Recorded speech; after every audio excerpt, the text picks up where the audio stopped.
As a preliminary matter, this is Woody Knight, Chair of the Newbury Planning Board. Permit me to confirm that all members and persons anticipated on the agenda are present and can hear me. Planning Board members, when I call your name, please respond in the affirmative. Peter Pecos. Yes, sir. Scott Kinta. Yes. Steve Vangian. Yes. Larry Murphy will not be with us tonight. Mary Stone. Yes. And town staff, Kristen Grubbs Yes. and Sadie Woodward. Yes. Very good. Good evening. September 17th, 2025, open meeting of the Newbury Planning Board is being conducted remotely, consistent with the Chapter 2 of Act of 2025, which extends the Governor's March 12, 2020 order suspending certain provisions of the open meeting law, GLC 30A 20, until June 30th, 2027. For this meeting, the Newbury Planning Board is convening by video conference via Zoom, as posted on the Planning Board's agenda, which can be found at the town's website. You may join us by going to http://zoom.us and entering meeting ID number 832-7141-3056, and the passcode is 108790. Or by calling in 1-929-205-6099 US and entering the meeting ID number and passcode when prompted.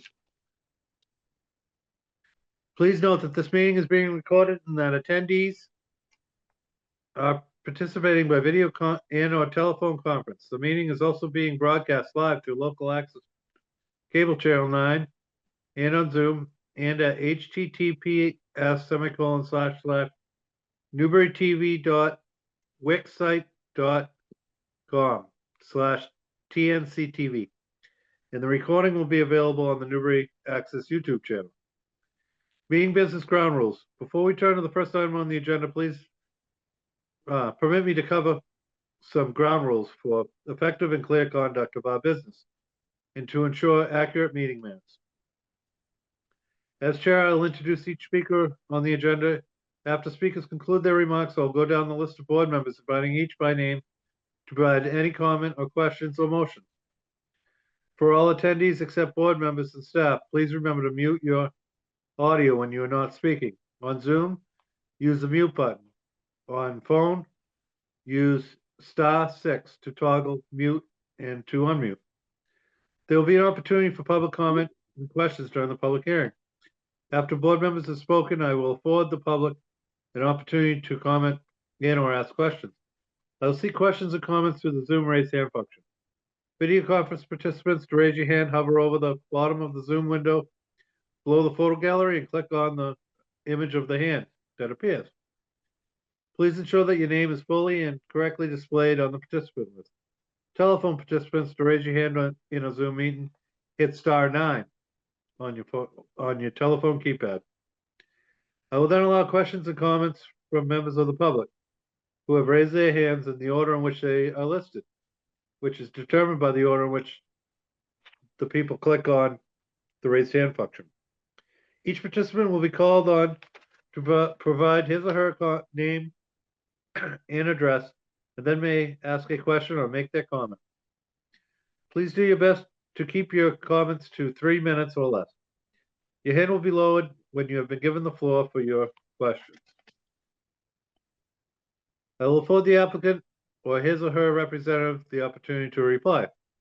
I will then continue down the list of those in the raise hand column and again afford the applicant or representative an opportunity to speak. Should there be a written submittal of questions or comments or concerns, they will be noted for the record. The applicant will be afforded the opportunity to speak if the issues raised have not yet been addressed. Finally, each vote taken in this meeting will be conducted by roll call vote. All right. Tonight we have no appearances or submissions. First thing on the agenda is the plans report. Hi, everybody. We're kind of switching it up, so I get to give you a few updates at the start of the meeting. Let's see. The first item of business is for the planning board in particular. We need to schedule an additional or we'd like to schedule an additional meeting to focus on zoning amendments for the run-up to annual town meeting 2026. We're already there. September's flying by. We thought about putting an agenda item on the agenda tonight, but this tonight was packed with some public hearings. So I wanted to just float a few ideas by all of you.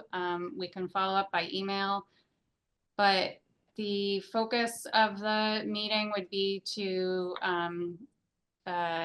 meet up with Martha Taylor, Special Projects Planner. She's continuing to work part-time with us to support the sort of phase 2 of the zoning recodification.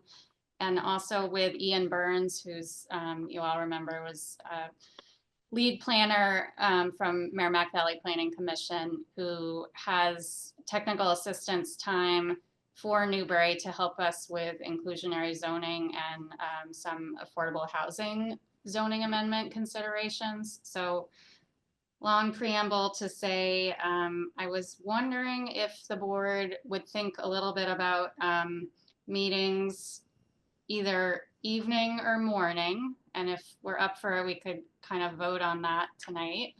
And then the possible dates, September 23rd, which is a Tuesday. September 24th is a Wednesday. It's our Wednesday night's our regular meeting. This is the 1 week in between regular planning board meetings, or looking a little bit ahead to October 8th.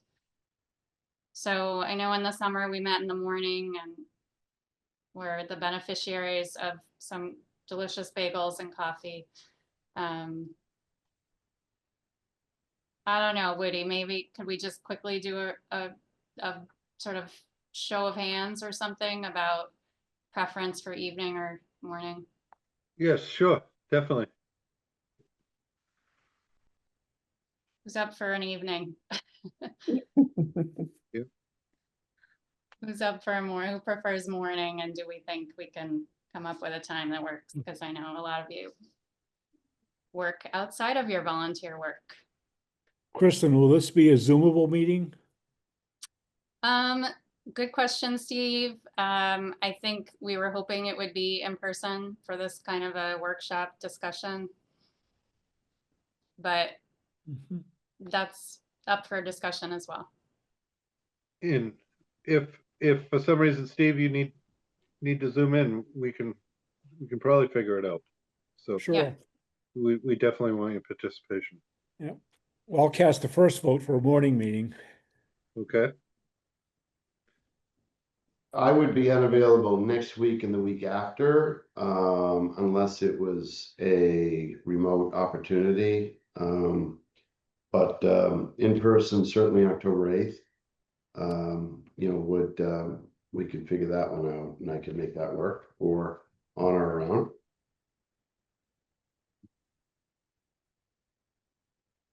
I'm flexible, I'll make it work. I do not have a preference. All And- right. Any other Mhm. input now? And I'm, you know, I don't want to take a lot of time with this tonight, so I can sort of follow up and you can all vote by email if that makes sense. It sounds Yep. like it might be good to look a little farther out, give us some time to schedule. So, all right. Couple more updates.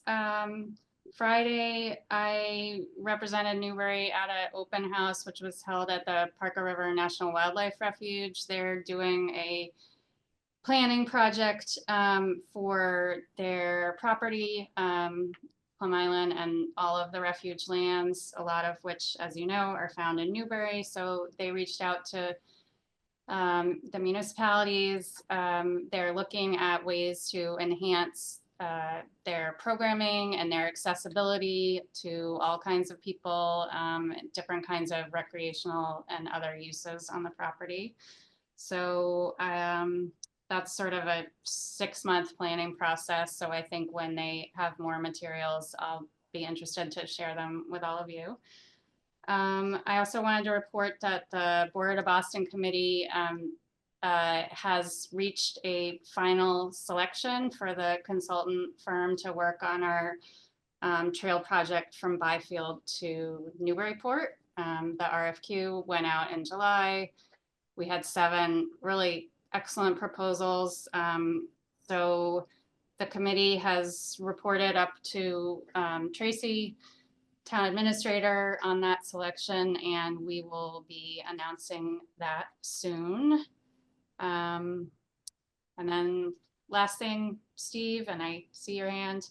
I wanted to share with the board that we have received some closeout materials and a discussion of how to meet their final conditions by 84 Boston Road. So I will be sharing those with the planning board in advance of the next meeting as well.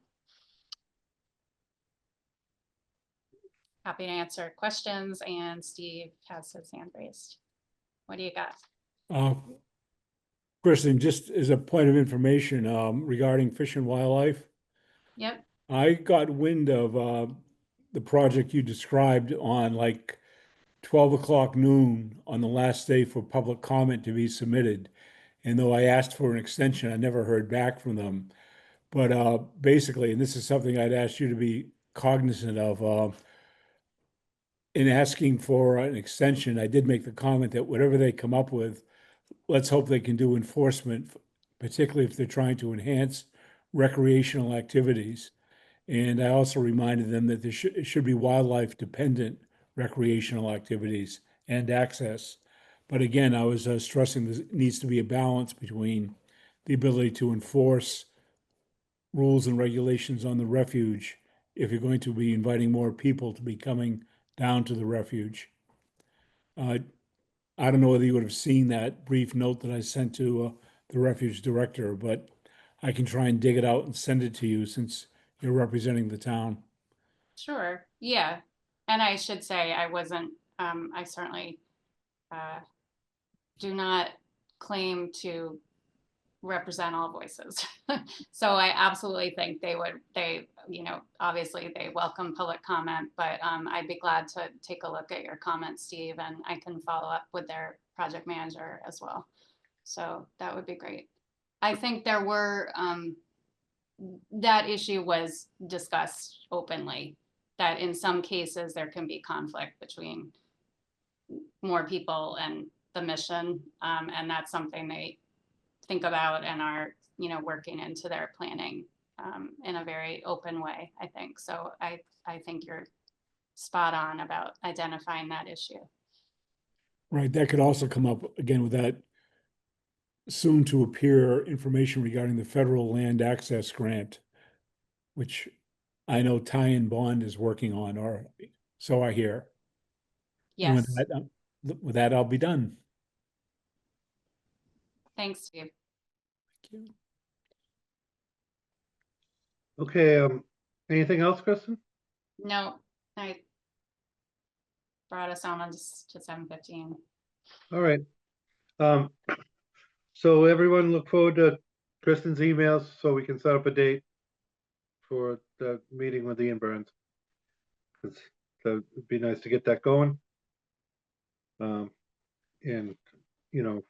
before we start running out of time, it'd be nice to do that. So I'm gonna skip by meeting minutes for now and at 7:15, so we'll go right into our first public hearing.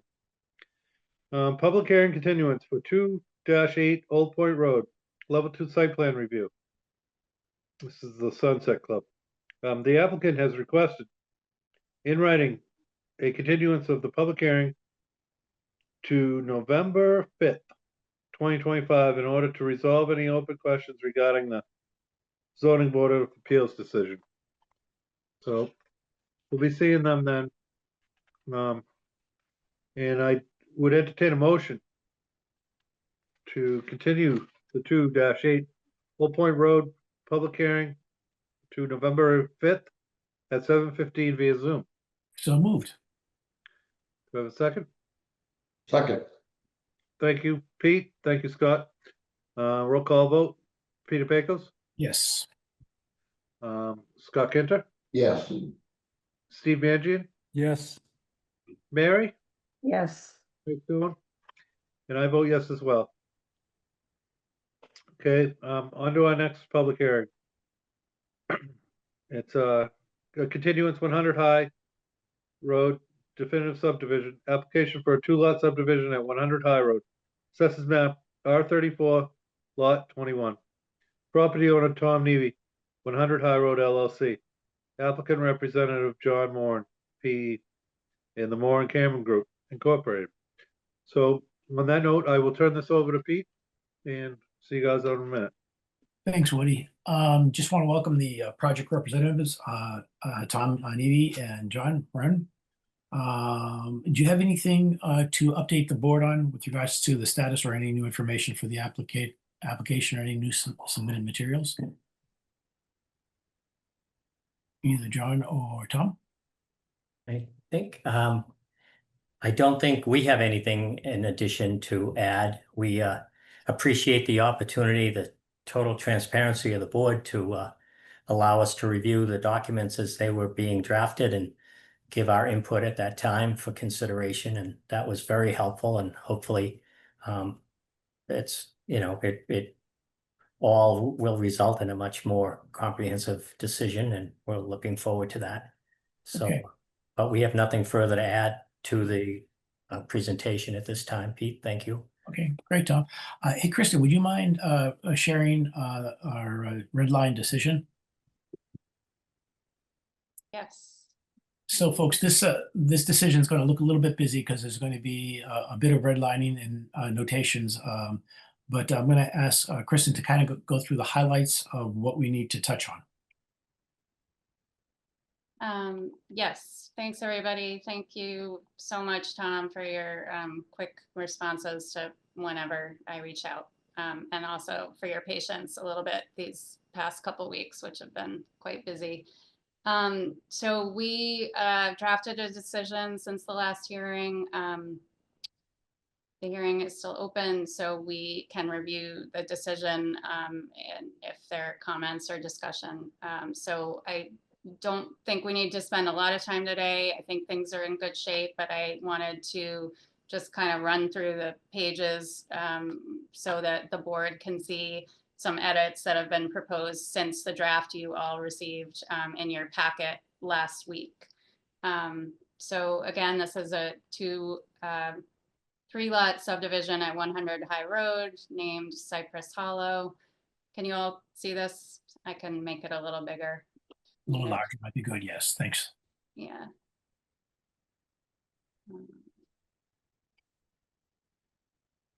How's that?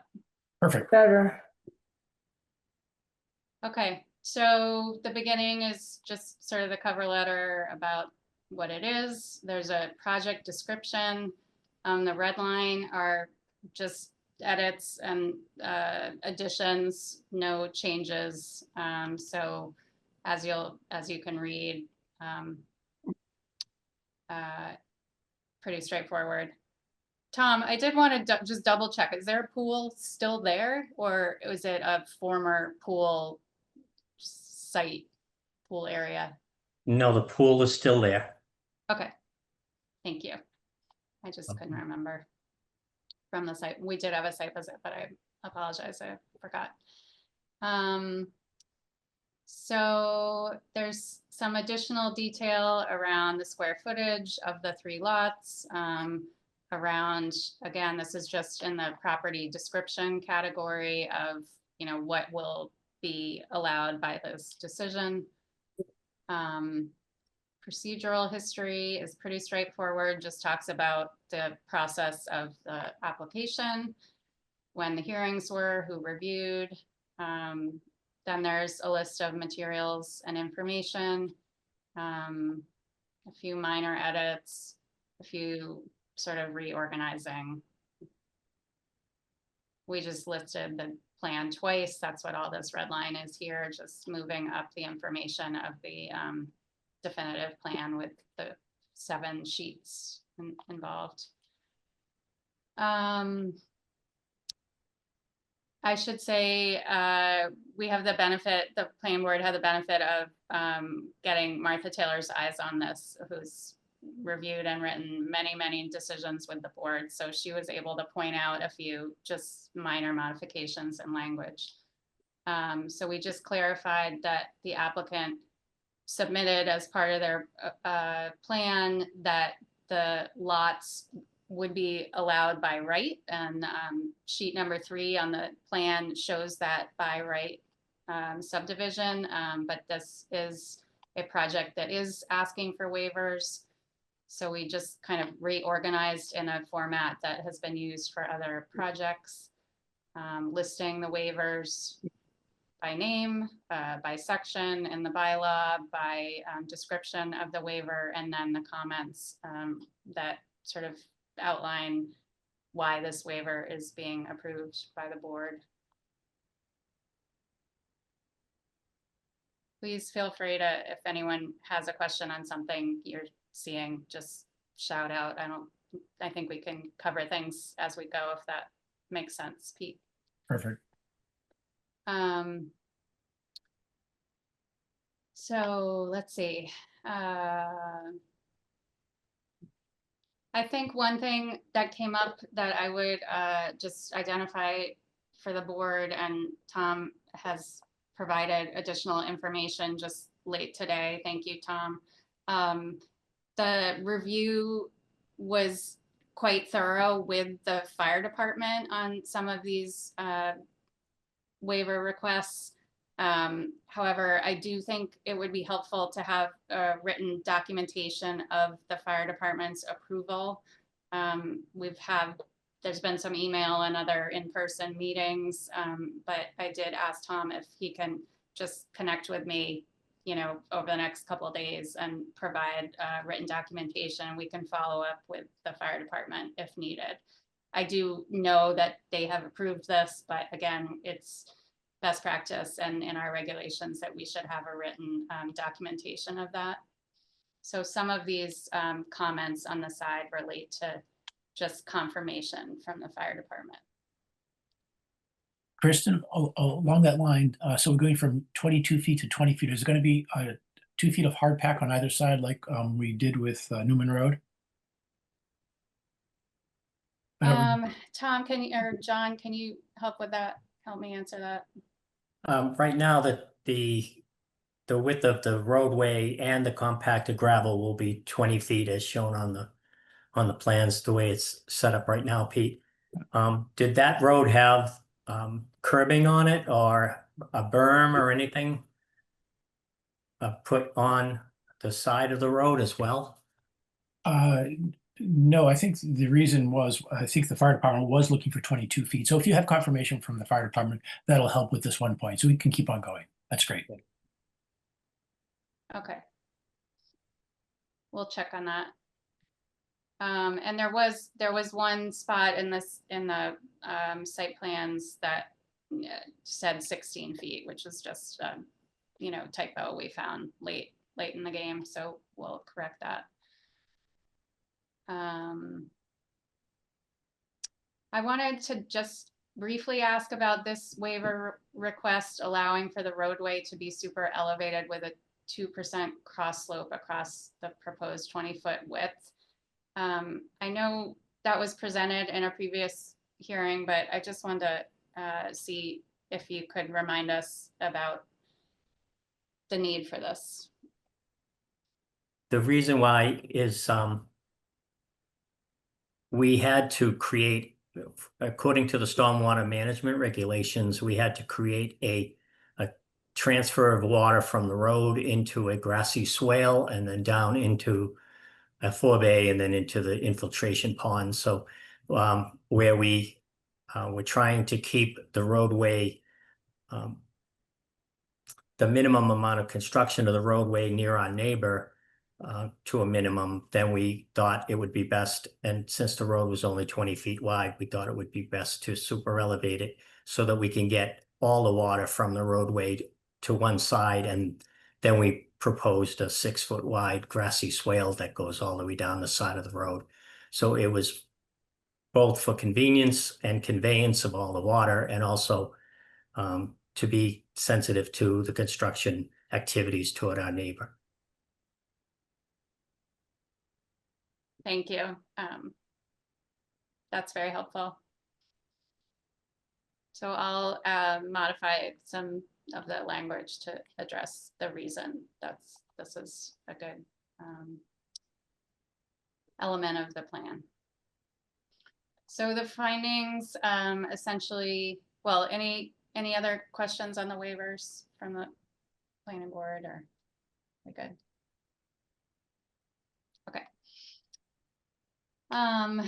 The findings: in approving this application, the board finds that the proposed project will constitute a suitable development based on conformance with all the criteria set forth in our subdivision regulations. And then the conditions of approval. Many of these are boilerplate to subdivision approvals. Prior to endorsement of the plan, the applicant will provide a performance guarantee, financial guarantee to the town for the construction of ways and installation of services. Tom's reached out to us about his, proposed method. We do have a form, Tom, that I need to dig up and provide for you. And I do need to review those documents and make sure they are in sync with what town council has generally approved for that. That's perfect. The question that I had was, what we normally do is we prepare a spreadsheet of the construction with each line item with cost and unit prices and quantities, so that it can be used as we build this for partial releases as well, instead of waiting until the end to get, we propose to give a cash bond for this. So, that you'll have that money, and then we hope that we could come in for partial releases along the way after inspections and acceptance from your consultant, and he finds those items are in order, then normally we would request from the planning board at a regular meeting to vote on a partial release of those funds as we go along. So that's what we hope we can do. I think that's consistent with the way other projects have gone. So we generally chime in, planning board members, but we generally, if you are interested in presenting that spreadsheet of construction costs, we can then have it reviewed by our consultant. I know different towns do it in different directions, but if you want to present that to me, I will get that ball rolling with our peer review engineer. And certainly partial release of funds is, certainly customary for large projects. Okay, well, my hope is to have it to you in a couple days. Great, thank you. Prior to start of clearing, there would be a pre-construction meeting. I think, Tom, this one, I know you sent some comments to me late today, and I have not fully reviewed them yet. So I did want to sort of circle back with you regarding these documents about how these three, the residents of these three lots will sort of coordinate maintenance of the shared roadway of the subdivision road. Homeowners documents and sort of roadway maintenance agreement among the units. I just want to have some time to talk that through with you, and also I think it's likely we'll get town council to take a look at those documents. Yeah, and all of that is perfect. I mean, some people do it differently, and some towns do it differently. In this case, it's such a small project, and there's only 2 people and maybe 3 people that will be involved in the maintenance of the roadway because it's a private roadway. But in that case, we usually do not create a homeowners association. It doesn't seem to be necessary because there's just not a whole lot to do. And we put the requirements of maintenance, upkeep, replacement, anything that's normally put into a homeowners association for for construction purposes and maintenance purposes, we'd put that into a maintenance agreement. And the individual lot owners would get that in their deed, and then that maintenance agreement would be recorded along with the other documents. So that we have a set of restrictive covenants, which are basically private, but I'm happy to provide you with a copy of that, as I already did, and have you take a look at that. And then we normally would put a declaration on record for the maintenance of the driveway, but we would not be setting up a homeowners trust or a homeowners association. It's just too small. So I think we'll just, Yeah. take that guidance from council, whatever they tell us to, whatever they'd like to see, we'll let you know. Perfect. Okay, Great, great. Pete. Thank you. Great. Let's see, standard conditions, the subdivision shall be installed according to our regulations. Landscaping, there was a waiver request related to street trees, so that is consistent with the language here. Support for native species on the property. Snow removal. I think that's all set, Tom, but I just want to confirm we get the language right in here. We talked about the fire department review. I think I kind of put a few things just for snow removal. I suggested that you add at the end of the T within the right of way, so that it just seemed to be a little clearer, that's all. Great. Good, I'll look for those Yeah, just, provisions in the, yeah, I sent draft. I sent it along, some of my thoughts. great. Yep, Board of Health stuff, lot grading, post-construction plans. I think had a that's- question on lot grading. The plans that you currently have, we did the best we could in suggesting location of homes, driveways, septic systems, wells, regrading of all the lots. And I think they're in really good shape, but they won't be perfect until we get the Board of Health approval and we actually have the actual house that will be built on each lot. We have suggested 2, and I kind of like 2, but until the owners pick out exactly what they're going to build, and then we get a chance to put that on the plan, and then we grade it according to the Board of Health regulations. There may be some minor modifications. So what I've suggested is that it be done in substantial conformance according to the plans, and that the final septic system disposal plans be submitted to you, Kristen, so you could take a look at it for administrative review to make sure that there's nothing substantial in our application to the building inspector.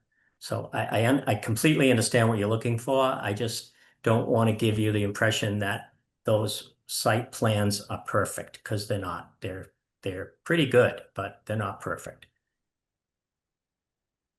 Yeah, and I think there's, the board has done a similar condition in other projects where, any detail on modified plans can be submitted in advance and reviewed administratively. So I'll check on that language as well. Great, thank you. Inspections, closeout, post-construction, recording the plan. We talked about any modifications that are substantial would come back to the board.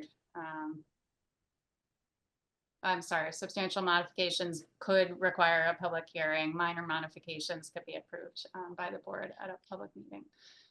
And then the lapse language, I just forgot to include this, but standard language that the approval of the plan should be, completed within 2 years. I think that's it. And the only thing that I suggested as well on the back end is this I would suggest that this decision gets recorded with the subdivision plans so that they marry each other at the registry. And as a result, then we would need to have a Jarrett section for, and you could check with town council at the end of the document for the chairman to sign. Of course, all the board members would sign, but I think the chairman or vice chairman would be the only one that would need to have their signature notarized, and then there'd have to be a notary Jarrett as well, so that we can record those documents. Sounds correct to me. Can do. Thank you. Kristen, thank you so very much. Let me see if any of the planning board members have any questions. Steve, do you have any questions, sir? No, sir. Very good. Scott, do you have any questions, sir? I have none, Pete. Excellent. Thank you. Mary, do you have any questions? I don't. Okay, let me just check. Kristen, do you have any questions? No, sounds Okay. good. All right, and Sadie, do you have any questions? Okay, cool. That being the case, I think it'd be a good idea to continue this public hearing so that we can just iron out those last couple details. So I would entertain a motion to continue the public hearing to October 1st at 7:15 via Zoom. So moved. Thank you, Scott. And Steve, do you want to give a second? Yes, I do. Second. Alrighty, very good. Roll call vote. Steve, Yes. thank you. Scott, Yes. thank you. Mary, how do you feel? Yes. Wonderful, and I vote in favor as well. Very good. We'll see you on October 1st, and I'm going to turn this back over now to Woody. Pete, I think Tom just has one more Oh, comment or I'm sorry. question. Yeah, Raised I'm hand. sorry.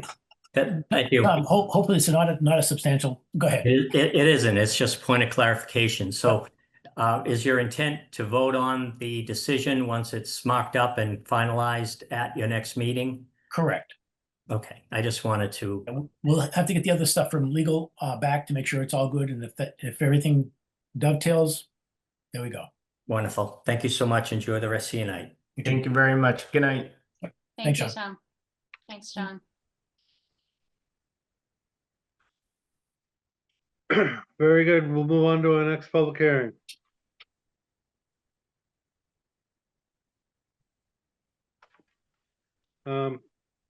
Public hearing continuance for 34 Central Street, Level 2 Site Plan Review. Application for Newbury Heights. A 44-unit multifamily development in the Newbury zoning bylaw section. 97-4G MBTA communities. Multifamily overlay district at 34 Central Street. Assessors map R19, 0, R19. Owner Melody and Robert Pritchard. Applicant, Massachusetts Housing Opportunities Corporation, LLC. I'd like to welcome applicants Mike Ives and Jerry Welch. Attorney Mark Bobrowski. Christian Smith, engineer, Beals Associates, and any others that may be here. I know we have MDM, Robert Machad with us this evening as well. And I'd also like to welcome Town Council, Attorney Jay Tellerman. So we'll start with, I'll ask the applicant to update the board on their application, including any new or modified materials and any responses to peer review comments, please. Thank you, Mr. Chairman. Good evening to the board. My name's Mark Bobrowski and my office is in Concord, Massachusetts. I'm legal counsel to MHOC. You'll recall, Mr. Chairman, that Mr. Sawatka provided a fairly lengthy memo that we didn't have time to go through at the last meeting. So I'm pleased to report that Christian Smith, despite enormous physical difficulties, has communicated with Mr. Sawatka. I'm sure Mr. Smith will tell you about his bad luck, but he has proven to be a soldier the last 4 or 5 days after having his knee operated on. And they had communicated today, so I'll let him give you an update on their communication.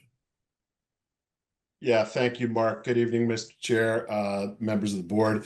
Again, Christian Smith with Beals Associates, engineer representing the applicants on the project. So by and large, we cleared through the bulk of the comments in the second review letter from Mr. Sawaka. There were a couple of outstanding items, again, that we didn't have quite a chance to get to. I believe we got the memo on a Monday and the submittal was due on a Wednesday. That being said, we did have a phone call with Joe yesterday, and I believe we are down to very few items, largely specific to the septic reserve area and the way that is configured, showing a few different things. Specific to changes, Mr. Chairman, I think you'll notice that we've addressed some commentary from the planning board. Those being a cross section of sight lines from the abutting properties through our property has been provided. Vanessa, and I'm sure that's why Mr. Michaud's here,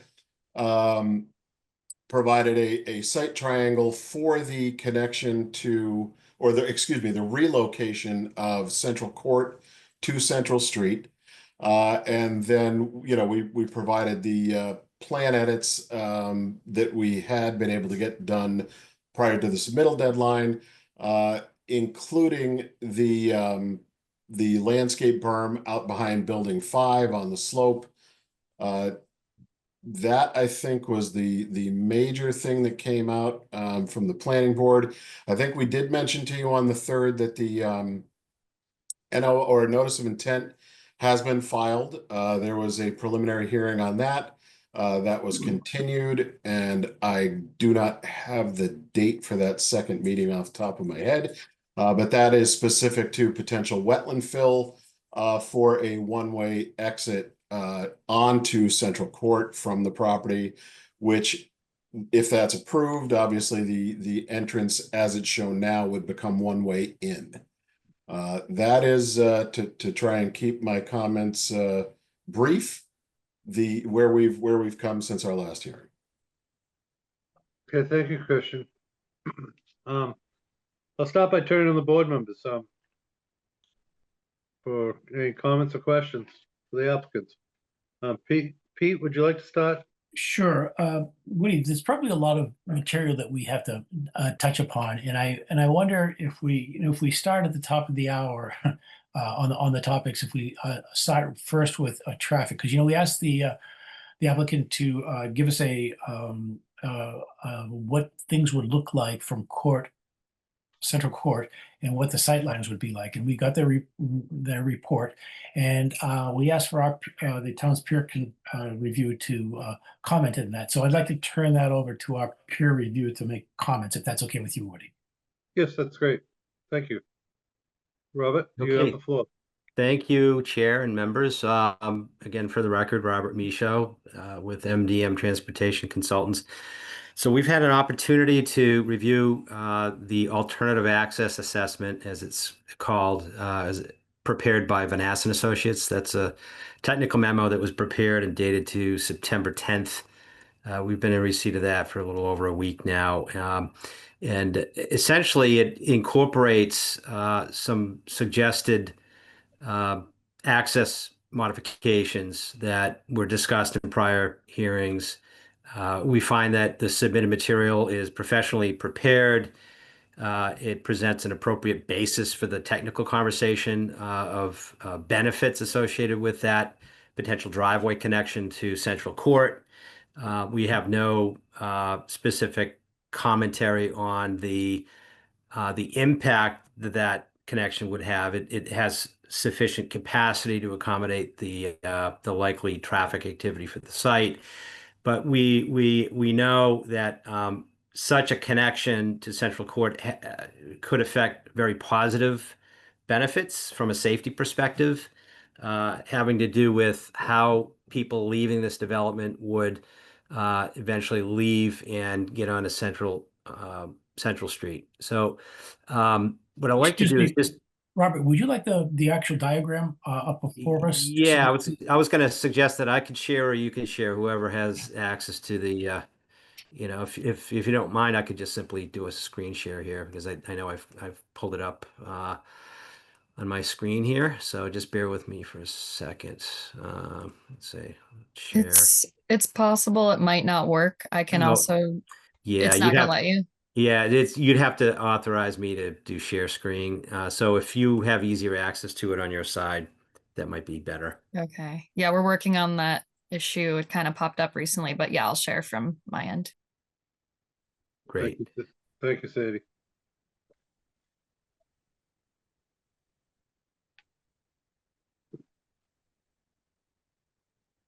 Yeah, if you want to just Can you see this? skim down to the exhibit that shows the sight lines, that would be great.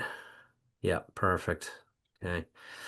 So what's presented here, as the board's aware, is a realignment of Central Court so that it aligns at a more perpendicular orientation to Central Street. That really is beneficial in two ways. One is that it further separates any of the traffic movements that are going to or from Central Court from the driveway, which is located just to the east.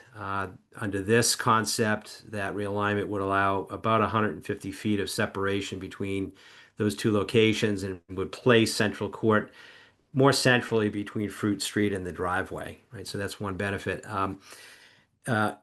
Obviously, in today's condition, if you're leaving Central Court and you're looking left for an eastbound vehicle, you got to crank your neck, right? It's not an easy movement. So the orientation to that 90-degree has a secondary benefit of allowing a higher level of visibility and ease in seeing vehicles that might be approaching that location, and for anyone leaving, simply an easier movement functionally. So what's also shown on here is this potential driveway connection from the development to Central Court. And the concept here is that that driveway would allow folks leaving to then use the realigned Central Court connection to make those turns onto Central Street. And as shown in this diagram, would at least meet the minimum standards for sightline.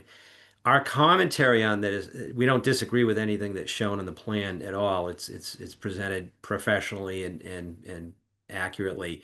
The actual sight lines that would be afforded under this concept are well in excess of the 305 feet that are actually shown. So the 305-foot standards really reflect the minimum sight line criteria that would represent a 40-mile-an-hour travel speed on Central Street.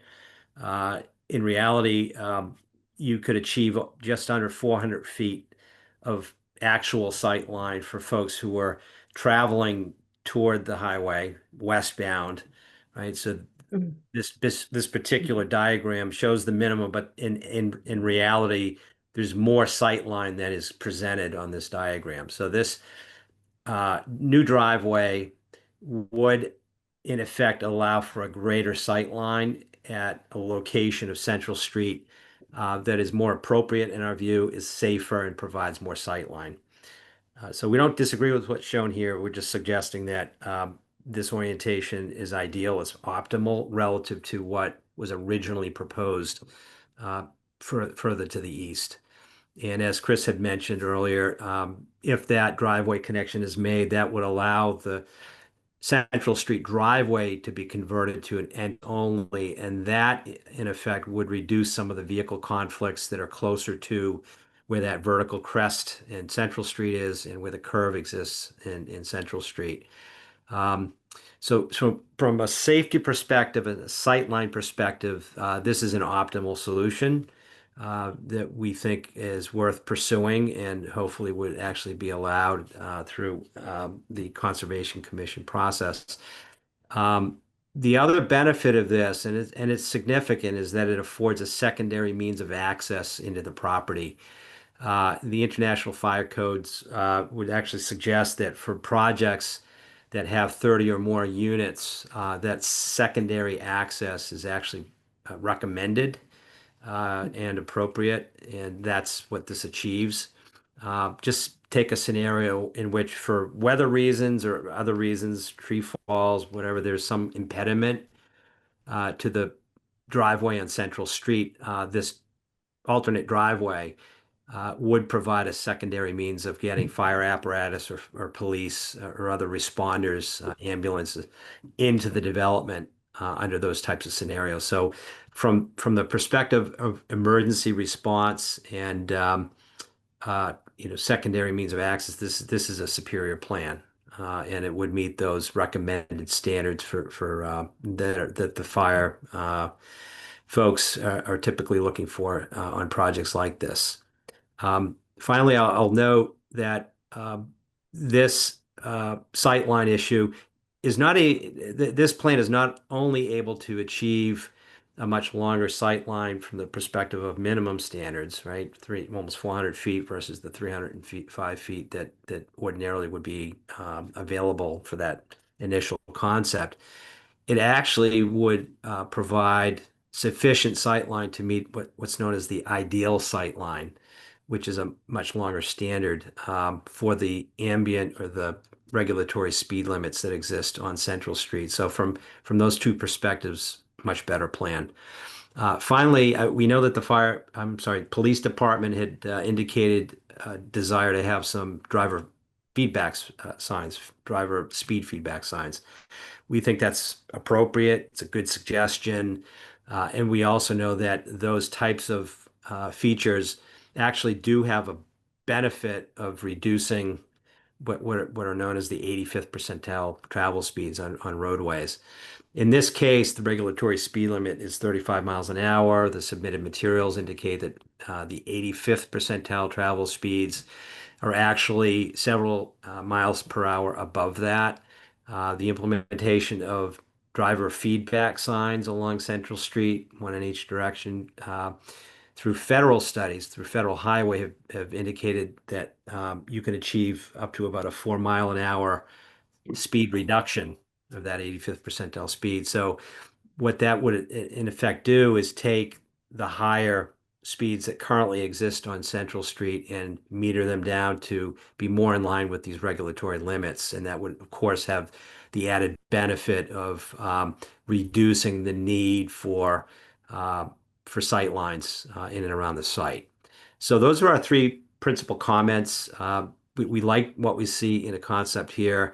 We think it's workable. It has significant benefits, not only for public travel, but for folks who would be living within this development from the standpoint of secondary means of emergency access, for instance, a more comfortable way to get onto Central Street and a safer way to get onto Central Street. So that's the extent of our commentary. We like the plan. We think it's optimal, and we're very supportive of it. Hey, Rob, that's wonderful. Thank you. I just want to clarify. So the sightlines actually would go from not 305 that are listed going east, but it would go to 385, and going west, it would increase to almost 400. Yeah, in fact, generally that's right. The eastbound sight line, the one on the page left, right, as if you're looking left from Central Court, would actually be in excess of 500 feet. We in the original submittal didn't have any issue with what was represented for sightline looking to the left, right, toward the highway. That also achieved a good sightline standard in terms of at least 400, if not more feet. But easterly, looking east, page right, that sightline, you are correct, significantly improves for two reasons. One is you're realigning Central Court and pulling the turning movements about 80 feet to 90 feet further to the west than what they would ordinarily need.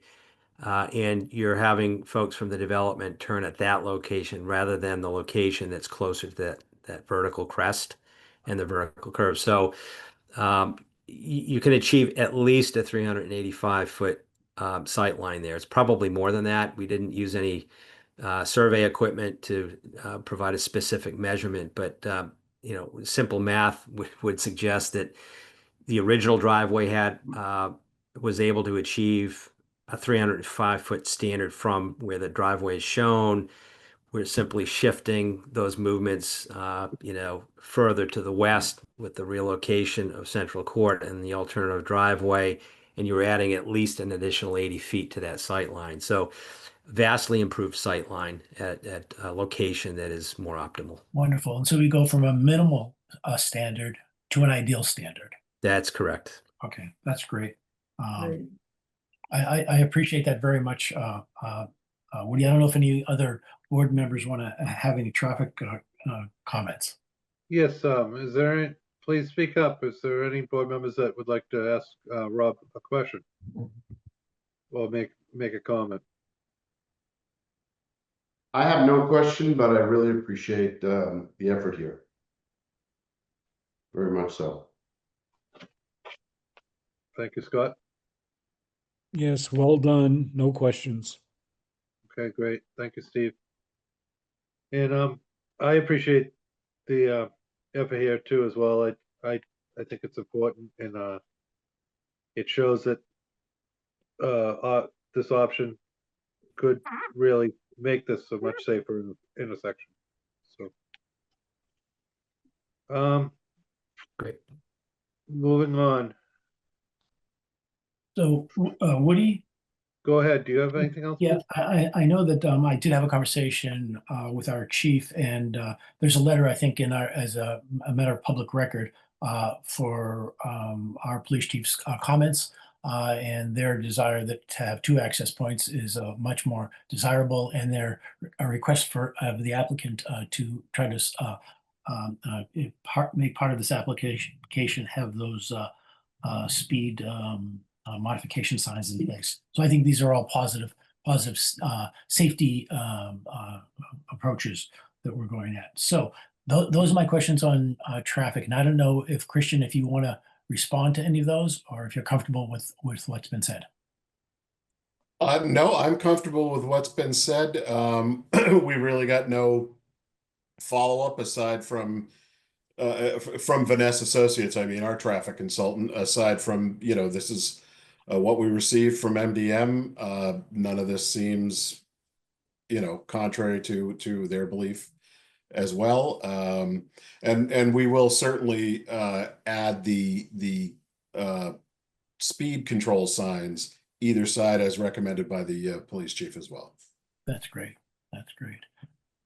So Woody, I do have a question, and it's regarding the berm design. And can we by chance pull up Sadie that, yeah, she's on it, that cross section?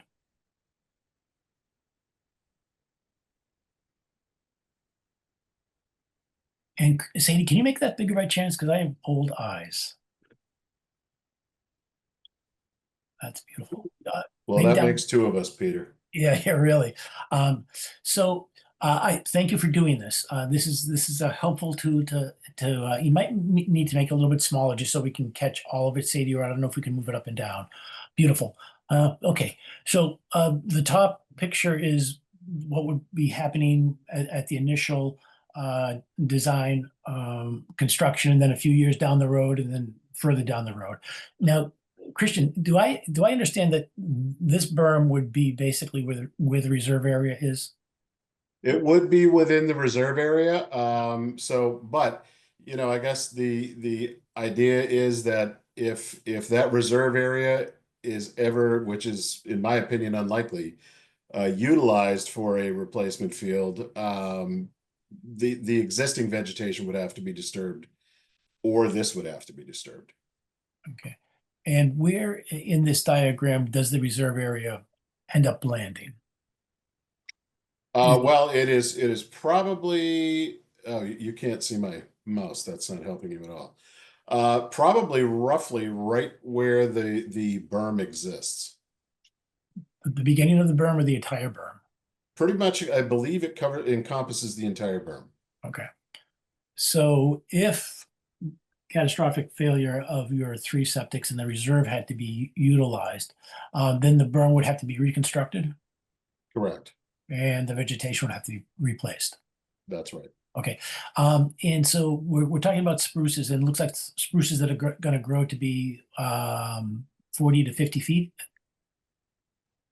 I believe that is correct. Okay, I don't know anything about the root balls of cedars and what they require. And I don't know, I think somebody with a higher pay grade than I would have to comment as to whether the berm would be suitable from a structural standpoint to maintain that root ball. Well, in the dimensions that we were given, Mr. Pecos, our landscape designer and architect said that that's why we gave it the 8-foot top width. And she is intended, as you can see on the site plan, or on the landscape plan, she has tightened up the kind of center of trunk to center of trunk separation. And she said with that, we should be in fine shape with regard to that. Okay. I mean, of course, I am very sensitive to the abutters and what they're going to be looking at, because they will be looking at, the first, second, the first floor is where you drive in. So that's where the walkout is on these. And then the second floor is where the deck would be coming off. So, the first year they're going to have a little bit of visual deck activity, but as years go along, that will be, will go away. But the second bedroom down will still be quite visible, right? If I understand you correctly, I believe that is right. Okay. Great. Can we just go to does anyone have the ability to just go to the plan set? I can share. I did a color presentation plan. I'm not sure if I am able to share or not. Would you like me to try, Kristen? Yeah, so I just made you co-host, so see if you can, All right, let's Christian. see. There we go. Can you all see that? Great. Yep. So before we kind of get into the plan set, I remember when we started, we had a building A, a building B, and a building C. And when I went through the plan set, all that I saw were building A's and building C's. I didn't see any B's. Were B's taken out of the equation? I don't remember the actual letter, naming of the buildings, but there were a couple of building styles that were removed throughout the iteration of our changes. I believe probably since June. Okay, so because what I remember with the building B were the one-story buildings. Now, are they out of the equation? Mr. Chairman, Jerry Welch of MHOC is prepared to go through this building by building. We were going to have him testify after Mr. Smith. Oh, that is wonderful, because I have lots of questions about building design, building height, and that's wonderful. Thank you so much, Mark. So just on the plan set, do we have an area for snow storage? Because we've never touched on that. For snow storage specifically, well, in the winter, obviously the community garden area can be utilized. You can see there are areas in between some of the units where snow could be stacked. And at the end of the day, if we have a winter where those areas become inundated and start encroaching into the sidewalk and that type of thing, they will have to truck off and legally dispose of the snow. Okay, so the intention would be to remove the snow, excessive snow from the site. That's correct. Okay, cool. And there's going to be, we don't have any callouts for dumpsters, so I guess everybody's going to have individual trash removal? That is the plan. Believe they would all be provided with a recycling bin and a trash bin, which would be brought out to the street once a week, picked up, and then brought back in. Beautiful. And did we have any extra parking spaces here? Because I didn't see any. I saw our designated open space parks, but I don't see any supplementary parking, visitor parking. Well, I mean, you've got the garages in all of the units, plus the space within their individual driveways. An additional parking area specifically for visitors, that is not proposed at this time, Peter. Okay, so there's no place for grandma to park when she comes over and all the cousins come for Thanksgiving. Well, hopefully in the driveway. Right. Just a concern to be expressed now, but I'm good for now, Woody. Thanks so much. Okay, before I move on to any other board members, while we were on the parking subject, is there gonna be parking permitted on the street itself, on one side of the street? Your roadway? That's a valid question. I mean, once you get, provided the, the permitting goes through for the, one-way exit lane, there, you've got 24 feet of pavement there. There would be room for a vehicle to park. You would not assume that there are going to be, very high travel speeds within this, development, of course. And, so there is an opportunity there, Mr. Chairman. I don't think it's anything we've specifically addressed. Okay, I'm curious, because you get someone that parks on one side of the street and two or three units up, you have someone parking on the other side of the street. Woody, may I that's where I'm interject? Go Can right I? ahead. Yeah, Go ahead. so I live in a condominium, similar condominium neighborhood similar to this in Andover. It's 24-foot wide pavement, and the condo docs specify that you can only park on one side of the street, so that there'll never be parking on both sides where it would limit emergency vehicles from going in and out of the property. So we could make that part of the condo docs that limit the parking to only one side. Okay, that would be very helpful and address my concern. You understand my concern, so thank you for saying that. Very good. Okay, other board members, Scott, do you have any questions or comments?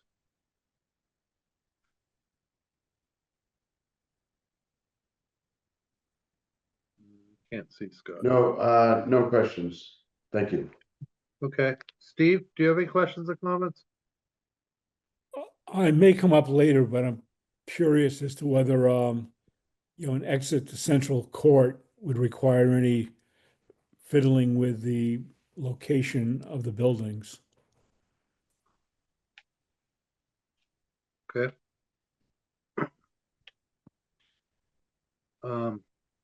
As shown here, you guys don't anticipate any shifting of buildings for the option B exit. No, we haven't at this point. We do have, a few feet either direction that those units could be slid both, I guess, to the south and to the northeast on that westerly side of the road. But yeah, I wouldn't think it's going to be anything dramatic. Okay, Okay, thank you. any other questions, Steve? You're good? I'm good. All right. Where, excuse me, did, Mr. Bobrowski, Mark, Yes. did you say you had another piece of information for us? Yes, Jerry Welch was going to go through the physical attributes of the buildings. So I don't know if he has a share screen exhibit here, but I'll let him take it from here. Yeah, Jerry Welch, MHawk, one of the principals of MHawk. I've been, involved all along with Gavin and Sullivan. And what we did, we actually submitted the confusion between the different buildings and the A unit, the B unit, the C unit. It was confusing because some of the buildings were being duplicated. Some had walkout basements and some did not have walkout basements. So what I had Gavin and Sullivan do was draw 12 different plans, which we submitted to the planning board this week. So each building is 12 buildings and there's a separate plan for each building, and it shows So it's built, we're labeling them building 1, 2, 3, 4, 5, 6, 7, 8, 9, 10, 11, 12. And you can refer to the architectural plans and the site plan on sheet number 6, 7, and 8, and everything will match up so that we put everything on sheet 6, 7, and 8 from Beals Associate to show the unit types and the bedroom counts and where the affordable units were located. And the architectural plans are separated into 12 different plans now, so it completely eliminates all the confusion. So if there's a question on, say, building 1, we can just refer to Gavin and Sullivan's plan, building 1. And I don't know if those plans have been distributed to the planning board yet, because I actually hand delivered the paper copies this afternoon to Kristen. I know the electronic copies were emailed a couple days ago. So I don't know if the board has had a chance to review those. Yeah, thank you, Jerry, for both the paper, which is helpful at a large scale. Those will be distributed both to Joe Sirwaka peer review to refer back and forth with the site plan and his review of that, as well as to Martha Taylor, who originally did a pretty thorough architectural review and is going to do a follow-up. So I appreciate the new organization of the architectural plans. I think that is helpful. And also there was a narrative that went along with that, which was helpful to identify some of the changes that have been made since June. So I don't know that the board has received those. I don't know how, it was just over the last couple of days, and they are posted on the website. But if anyone, we can share those as well, if that's helpful at this point.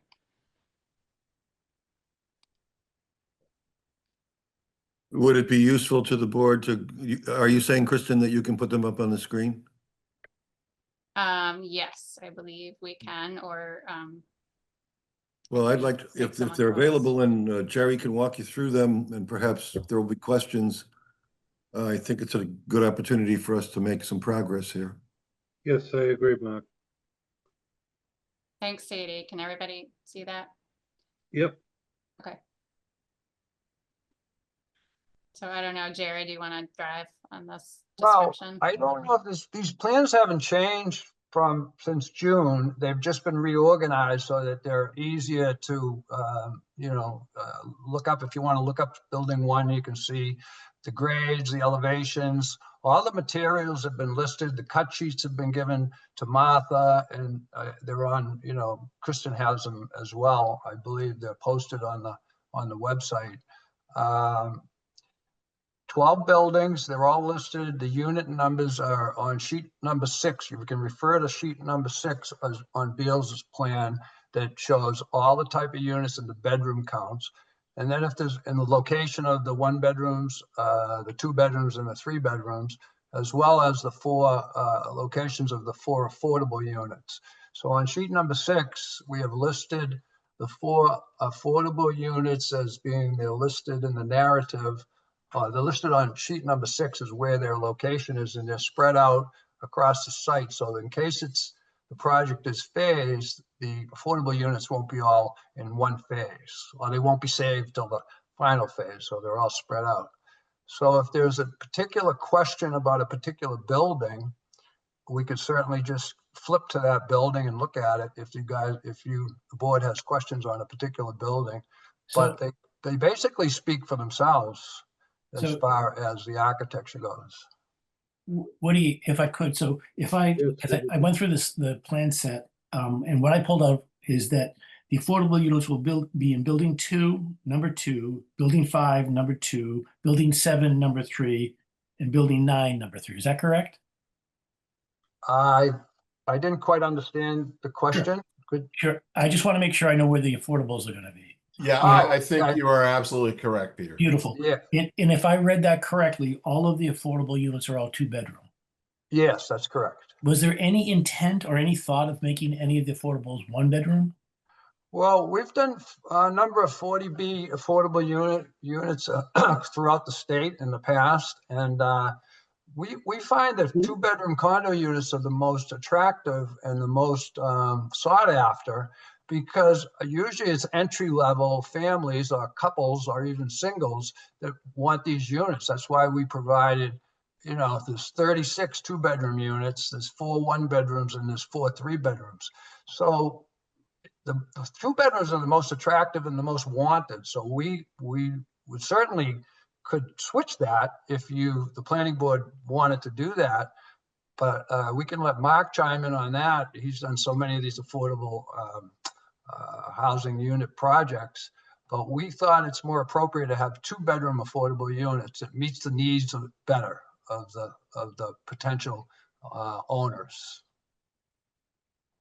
In a 40B, Mr. Chairman, the rule is proportionality. So if there are 100 units and 25 are one bedrooms, then a quarter of the affordable units are one bedrooms. If 25 are two bedrooms, or it's usually 50 are two bedrooms, then 50% of the affordable units would be two bedrooms. And there is a requirement in Chapter 40B that at least 10% of the units be three bedrooms. So there's a proportionality there too. But there is nothing under the MBTA standard.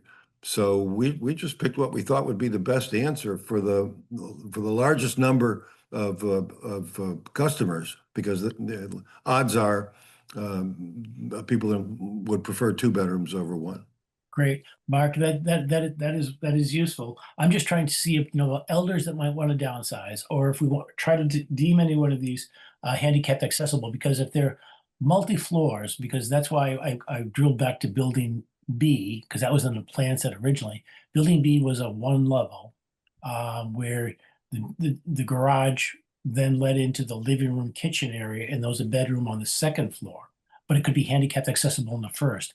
And I don't know if any of these other designs allow for that, or do they?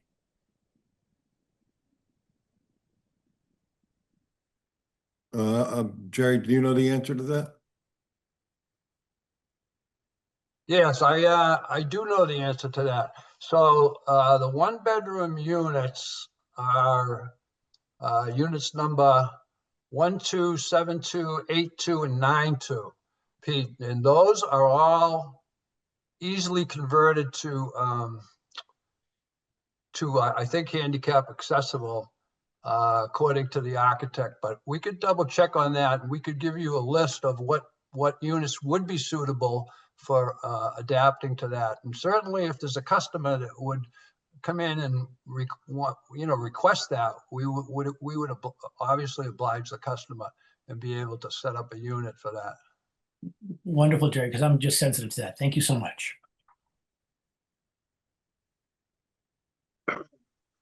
Any board members have any questions up to date as where we're at now? All right. I have a question. Is there a proposed bus stop for school children to get on the bus? Yes, there is, Mr. Chairman. It is about 50 feet in plan view right. So if you're driving in, it would be on the left, and right adjacent to the pedestrian sidewalk. Okay. So if you can point to that little rectangle right across from the mail kiosk pull off, keep going. Yep, down, plan down. A little bit more, and just to your right. That box right there. Okay, great. The reason why I bring this up is currently I believe the school bus turns into Fruit Street, picks the kids up on the corner of Fruit Street. And why that is, I don't know, but it would be something to look into, because obviously this development, the bus company would accommodate school children, but my concern is kids crossing the street to get to Fruit Street from this development. And also, option B, if option B was to go, that bus stop won't work on a rainy day. When mom drives you down to wait for the bus, it's one way. So it was just something to consider, and maybe have a solution for if option B does go. You might want to check with the bus company or the school or someone to see where they currently pick up the kids for Central Court. If they pick them up at the end of Central Court, well then it's a moot point. But if the kids are crossing the street to get to the corner of Fruit Street, the bus literally turns onto Fruit Street to pick the kids up, then it's something that you might have to work out. And Yep, we as- can as certainly well as look other into that people. with both the bus company and the school district. Yep, that would be great. Thank you. It's just that if we went with option B, then the bus stop wouldn't work. Do you know what that's what I'm basically getting at. So, I do understand. Yep. All right. Any other questions for board members at this time? Then we can turn to public comment. Are there any raised hands?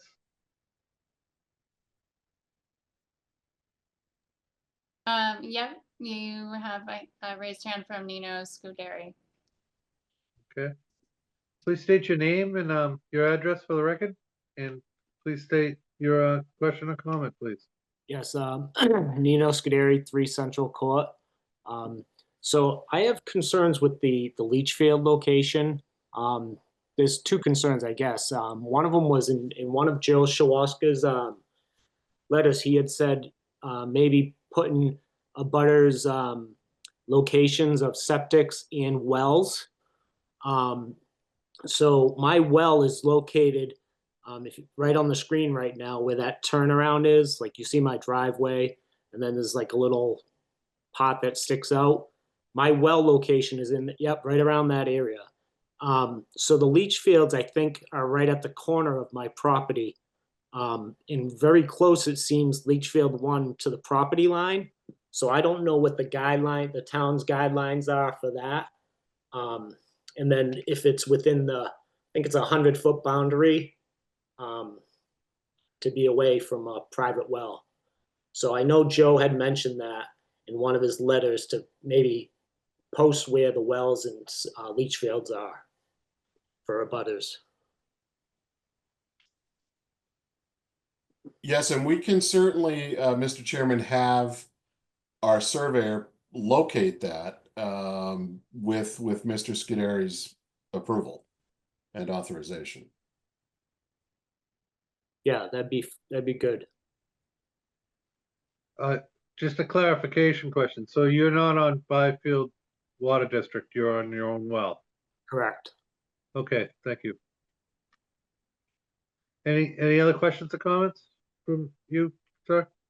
No, I'm all set. Thank you. All right, thank you. Any other raised hands, Sadie or Kristen? I don't see any right now.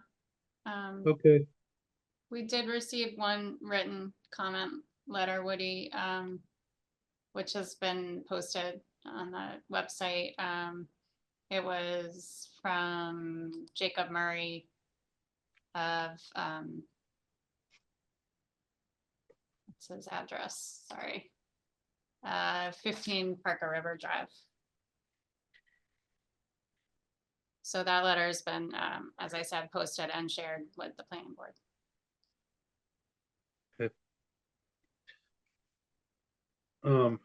Seeing no new public comments and written comments been stated. Do we have any departmental comments, Kristen?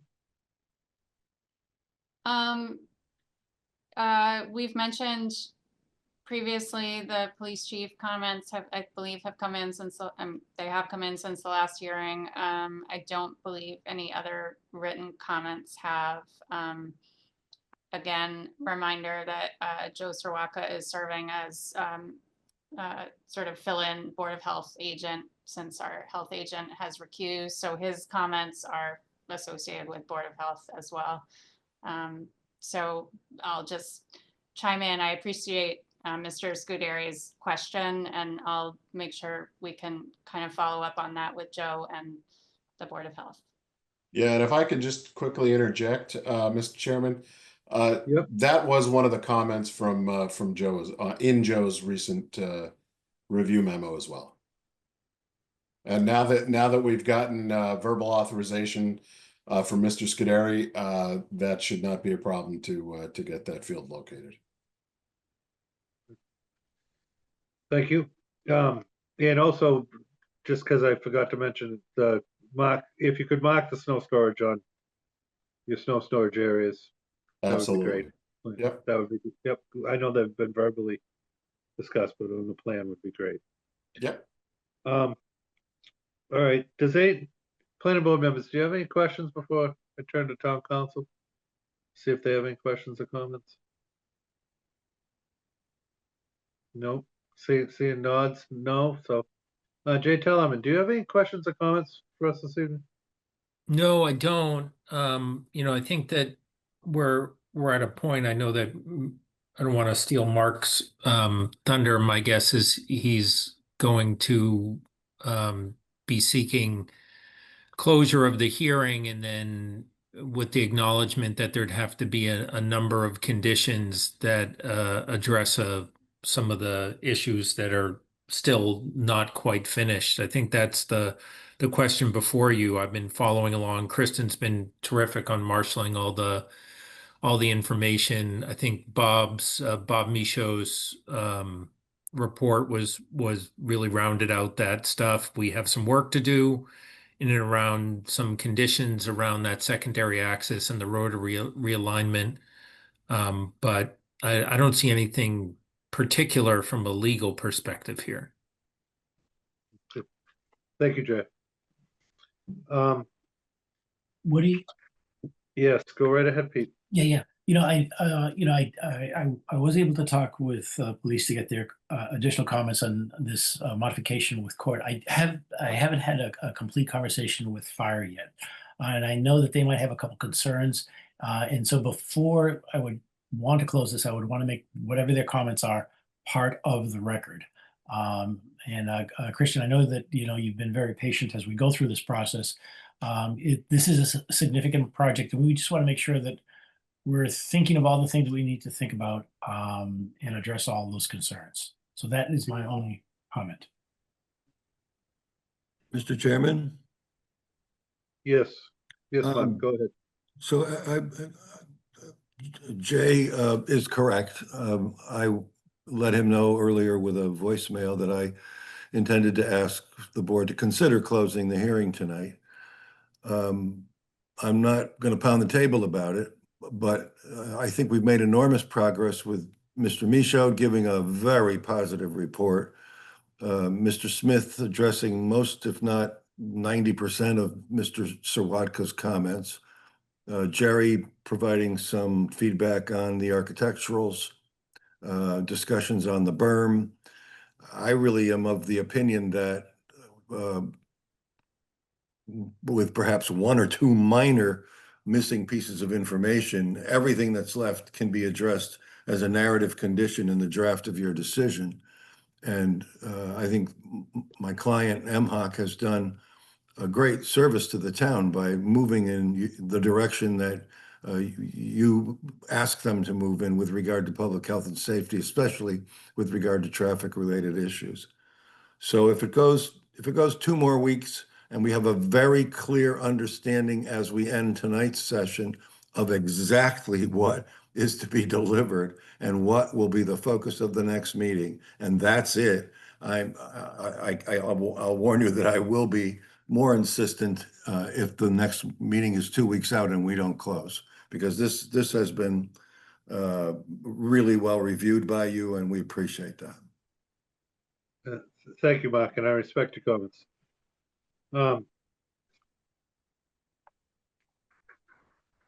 The only other thing, I'd like to clarify one thing. The trail system that you proposed in the plan, that remains to be private? That was your intentions? Yes, and just as a reminder, Mr. Chairman, the trail is not going to be finished with anything per se. There's a lot of access through the woods in and around there, and essentially, would just be marked with permanent placards on trees as far as, maybe every 100 feet or 200 feet or whatever made sense, depending on how far the walker could see. But in direct answer to your question, yes, as far as I'm aware, we were not designing that for public access. Okay. Thank you. If planning board members don't have any additional questions, I'd entertain a motion to continue the public hearing to October 1st. Woody, one question, Yes, and Go ahead. maybe to direct it to Mark. Is the Conservation Commission the wild card in this too, in terms of timing? Well, ultimately, I think the Conservation Commission's actions can be reduced to a narrative condition. We've agreed, and your town council and I worked on fashioning a condition that the current application to the Concom will be modified to show the egress as was shown on the Vanass sketch tonight. And that is upcoming. Obviously, there's a little bit of work to get more detail into it, but that's what's going to go before the Conservation Commission. They seem to indicate that given the planning board's desire to have that and no objection necessarily from the fire or the police department, they would go along with it. I'm not going to speak for them. If they were to approve it, we would modify the site plan to show that definitively and go from there. But we don't want to wait for that. We don't think it's necessary. We have sellers that are really anxious to see this come to an end so that they can be paid. And so that's essentially one of the biggest concerns that we have. Thank you. I think if you go back and look at what we put up on the screen last time, I'm sure it's in the tape, and I can send it again. It is comprehensive, and it would allow us to do what we want to do, and you get the product that you want. Right, the interplay of the Concon approval and the planning board is one that I just want to be sensitive to. I'm sure you are, and I appreciate your response. Thank you.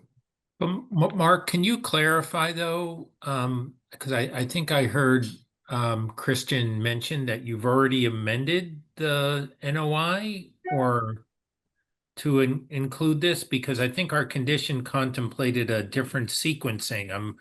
I'm okay with either, and I can work with the board to make sure that they're covered, but can you clarify where that NOI is right now? Can I chime in on that? Yeah, because I wasn't at the October 3rd meeting, so Jerry was. Go ahead. Yeah, go ahead, Jerry. I've been working with Maureen at Norse Environmental hand in hand with the first filing of the NOI. The first filing was shows the two-way access that we had originally all along proposed, and that's what's in front of the Conservation Commission right now. Conservation Commission is aware that we were going to come back in with the Plan B to cross the wetlands and provide a second egress from the project. So, but they are in discussions with Norse Environmental, and I believe they want her to file a separate NOI for the wetlands crossing. So the original filing was continued, and I think Norse Environmental will be filing a separate NOI for the plan that we're discussing now that's on the table to show the second egress from the project. So the other one, we are requesting the Conservation Commission continue the first NOI while they're hearing the second NOI. So I hope that helps you attorneys draft something that will reflect that. Yeah, that helps just to I just wanted to make sure, because when I heard Christian mention it before, it appeared, and I'm not trying to put words in Christian's mouth, but it appeared that process was further along than you indicated. I'm fine with it either way. Obviously, it tightens things up a little bit if you already had that application in, but I think we could probably develop a set of conditions provided that we appropriately condition it on the due diligence elements of pursuing that second NOI. Agreed. I believe one more note, I believe that the plan, if we can get everything organized, the filing deadline for the conservation meeting coming up in, I think it might be the beginning of sometime in the 23rd of September is the filing deadline, which we would try to make the filing of the NOI for the Plan B, the wetland crossing. So Norse Environmental and Hope and Beals will get the information necessary so that Maureen can get that filed. So by the time the next meeting rolls around, your planning board meeting will have that nailed down. Good. Thank you, everyone. And we think other conditions that are beyond Mr. Sawatka's purview, such as parking on one side of the street, can be narrative conditions. Obviously, we can put signs where you tell us to put them. We can narratively describe how many and what distance apart they will be. I'm looking at my notes trying to come up with something. I know there was a final request that the fire department be consulted on the court layout and that they have something on the record. So we're gonna get you that. Can you specify for me any other thing that any member wants to see put on the record so that we're good at getting you what you need? Can I just ask staff for a second? Kristen, did you want a cut through also of the tree and appearance of 36th? So it had been requested at an earlier meeting, I believe during discussion, but also from one of the abutters, that a similar rendering of the site angle from the Central Street side be provided. I believe we requested that. I have not heard again recently from that abutter, but it was an outstanding question. I also want to just mention Attorney Bobrowski, we'll be able to reach out to the fire department directly. I'm happy to work with you and, you know, keep you in the loop on that, but I don't think we're asking you to make that connection yourself, if that makes sense. Thank you for that clarification, Kristen, because that was in my notes. Okay. I also, So I'll make note that you are going to contact them directly and we will work through your office. we would like to have, in the same way that we reach out to all departmental directors to get comments, we will work on achieving that on behalf for the planning board to have as part of the record. I also want to just mention another entity in town is the Open Space Committee, and I have received some questions about the layout of the open space and the trail from members of the committee. I do think that the design standards in the McMod bylaw discuss different components of open space. In particular, it talks about open space that is intended for public use and whether it would have direct access to other public areas. I guess I just sort of, so that Sadie in particular is working directly with the Open Space Committee on open space and recreation planning. And I know one of the conversations they've been having in the update of their plan has been looking at areas of town that don't have nearby neighborhood access to outdoor spaces and recreational areas. That's part of the review and assessment that the open space rec plan update is in the middle of. So I guess I just want to, just so I can bring information back to the committee, is there a reason this trail would not be accessible to the public? And by that, I mean other people living in the neighborhood outside of Byfield Heights? No, I'm sorry. Go ahead, Jerry. I just want to butt in here a little bit. Mark Bobrowski just texted me and he got cut off from the Zoom meeting and he's not available now. But I was just going to say that Mark could probably answer that best. There's some legal issues why we want the trails to stay private for the condominium association, and there's some liability issues as well. But I'm gonna let Mark or Christian extrapolate on that a little bit if they need to. Yeah, I think Thank you. largely, I- Kristen, that is usually the driving force behind, you know, not initially making that public use, is that it does open up the condo association for potential liability suits.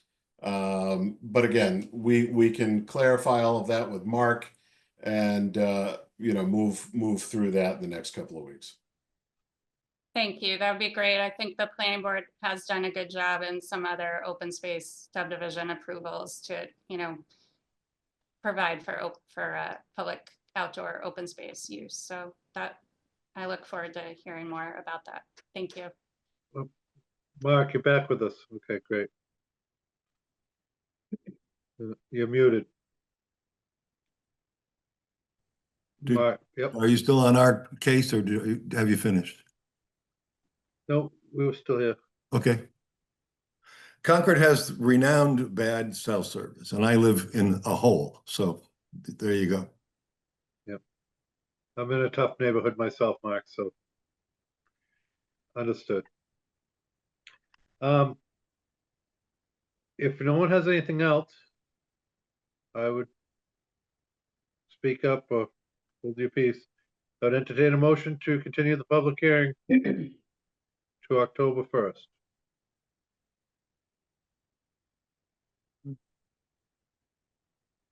So moved. Do I have a second? Thank you, Pete.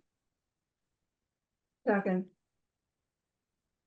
Woody, can I ask a quick question, clarification with town council? As Yeah. you may have seen from our earlier, one of our earlier agenda items, but in many cases, the board has left the public hearing open in order to actually review a draft decision. I just want to clarify how that will proceed for this project. Good question. I think that's really a matter of the board's preference, and sometimes an applicant also likes to keep a hearing open for while a decision is being drafted. I suppose we could cross that bridge on October 1st. You know, the option of keeping it open while we're drafting allows an applicant to comment more and also would allow additional facts if they needed to fill a gap. But I think that is probably worthy of a discussion at the next session, because my guess is we've got a little work to do on completing the evidentiary record, and then we'll be deciding the process for either closing or not closing, deliberating and drafting at the next session would be my guess. Thank you. Okay, And thank you, Jay. Woody, if I may, Yes, Steve. now that Attorney Brabowski is back on, I'd like to ask him whether he wants to add any more to the discussion about the legal implications of the open space and the trails. I know your co-worker, shall we say, covered it, but I don't know whether you feel you need to weigh in as an attorney. I don't know what he said, but my advice to my client would be that the trails should remain private access and no public access. It's a enormous expenditure and liability risk, and I know that there are statutes that protect private landowners who allow public access, but my experience is that it only leads to trouble. Sure, and I'm sure you'll talk with your client about what was said while you were in the hole in Concord. Okay. But just to make sure you are fully appraised. Thank you. Well, Mark, you coached him well because that's exactly what he said. Great. One thing I can do is listen, Mr. Kinter. Mhm. Thank you, Steve. Thank you, Mark. Thank you. So I have a motion on the floor from Pete. Yeah, that was Continue the public second, hearing. I think. And Scott was a second. I didn't hear that. Thank you, Scott. Yes. So I'll do a roll call vote. Pete, Yes, sir. Scott, Yes. Steve, Yes, and Mary, Yes. and I vote yes as well. Thank you all. Thank you, Mark. Thank you, Christian. Thank Thank you, you. everyone. Thank you, folks. I Thanks, appreciate your Thank you, time. Jay, for your Good to attendance. see you. Yep, and very productive, and we'll see you all soon. Very good. Moving on. Yep. Have a good night and good luck, Christian. Thank you. You as well. Yep. I mean, you have a good night. You don't need the luck, perhaps, but You never know. hopefully by next meeting, I'll actually be able to move my knee. So that'll be a good start. Yeah, we wish you Thanks a luck. lot, guys. Bye-bye. Yep. All right, moving on, old business, 15 Central Street, preliminary subdivision. Application for two-lot subdivision at 15 Central Street, assesses map U 11-0-53. Owner, Alice B. St. Hilaire. Applicant, Michael Becker. Michael Becker, you're with us. Thank Good you for evening. thank you for Mike hanging out. Becker, this evening. the applicant. Yep. Would you like to, can he share screen, Kristen? Let's see it. Mike, would you like to share screen with? It says the host is disabled. Yeah, Okay. I need to make you a host, but I didn't know Okay, if you so, wanted to do that. I'm also here this evening with my my engineer, Jack Sullivan. Okay. Welcome, Jack. I was Thank just asking if you wanted to share screen the modified plans. And go over any information. See if I can, oh, there it is. Okay. All right. Is that working? My computer just froze. It's still loading, but we'll give it a second. Okay. Seems All right. like it's working. You can see it, we can't, or I can't. Oh, there it is. Very good. There it is. Yep. Go ahead, Mike. You have the floor. I'll let Jack take it from here. If Jack, if you want to go through some of the Sure. Yep, sure. So since we last met with the board, there have been a few changes made to the plan. This is a proposed, this is an existing home. We're going to be breaking a lot out back that will service a duplex unit. Originally, we had the proposed driveway further over to the left of the site. And after a site walk with the board, there was a decision to relocate that driveway further away. And we were also realigned the pavement access to the second lot. We have a minimum inside radius of 34 feet on the pavement for the fire department movement. The driveway itself to the duplex lot is less than 150 feet in length. We're going to create an easement at a future date to provide water service to the duplex lot. The pavement section getting back to the second lot will be 22 feet wide. It'll be within a 36-foot right-of-way. And we're looking at stormwater mitigation for this lot. A few things. We'll have to do some future soil testing for drainage, and also for septic. But right now we're thinking of putting super elevating the driveway, having a stone trench on the right side. But we may have to add some features like a rain garden or some other sort of stormwater management methods to deal with the increase in stormwater runoff. But we haven't done any of the soil testing yet, but we will be looking to do that in the future. Mike, if you have anything to add, I think I'm complete, or yeah, I can turn it I over. think this is a much improved plan. It requires the removal of much less trees, the removal of much less ledge. It's farther from the neighbor's house, creates no new nonconformities for the existing house.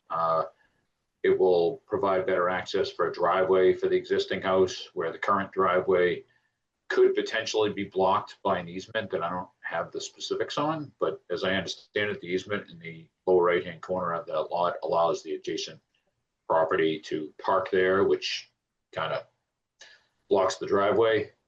As was mentioned, it's less than 150 feet, and the house will be sited within the distance that feedback I received from Lieutenant Grant said that the front door of the house should be within certain proximity of the public way, and we can do that easily without as much site work as previously we would have needed. The 34-foot radius at the street is based on the feedback that I received from Lieutenant Grant of the Newbury Fire Department. I got a legal opinion from my attorney, which I submitted to planner Kristen Grubbs relative to the non-conforming nature of the existing building and how the new subdivision does not affect the non-conformity or create a new non-conformity or affect the grandfathered nature of the non-conformity that's there, and that is supported by case law that's cited in that letter. That's about it. Okay, thank you, Mike. Planning board members, do you have any questions? Yeah, well, yeah, I just have just a point, really of clarity. Appreciate, you know, Jack, you know, and Mike, and Jack, your intro, and especially your laying out the new plan for us. And I'm certainly not in any disagreement that this more than likely is a better plan from, you know, what you had. But I do want to just say that, you know, we as a board, you know, out on site during our site walk, we really didn't make a decision, you know, while we're out there. And I think you, you know, may have had a slip, you know, you led us to believe that, you know, we did kind of all participate in that, you know, whatever decision that you're talking about. But I just wanted to put some clarity on that. Understood and agreed. Thank you, Scott. Thank you, Mike. Anyone else have any questions or comments?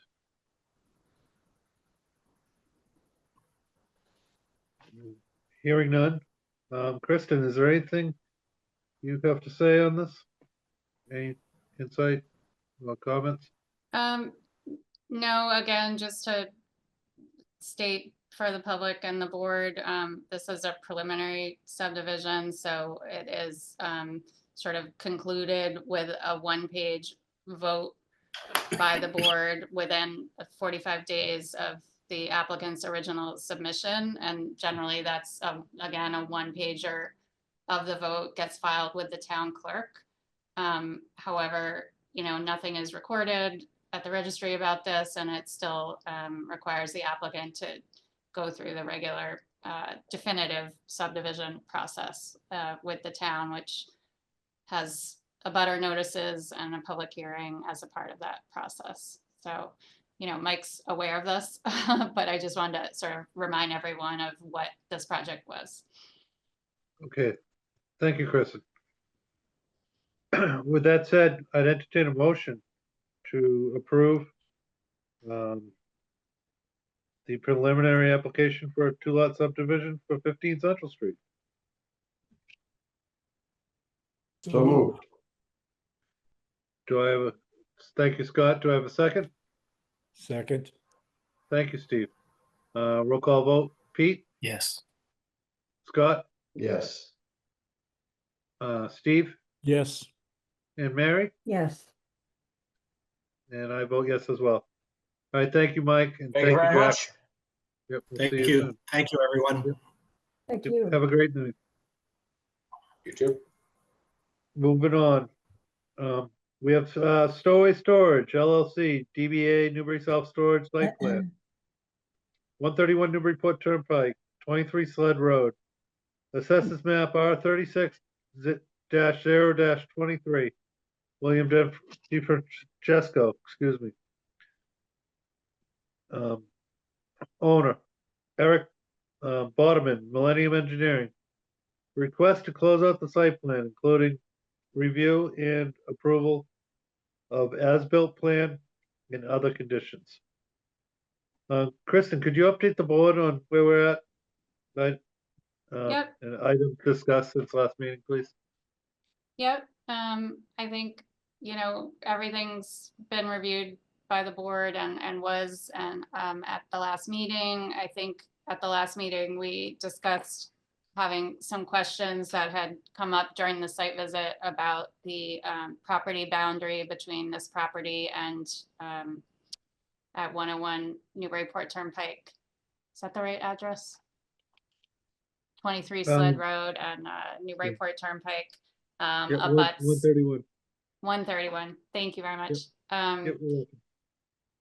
Abuts 84 Boston Road on the back side of the self-storage property. So we had reviewed that boundary line and had some questions about checking in on the conditions in the original approval relative to access. And I appreciate those questions that had been raised. We did our research on the language in the decision, as well as, you know, I had a conversation with Bill DeFrancesco, the applicant.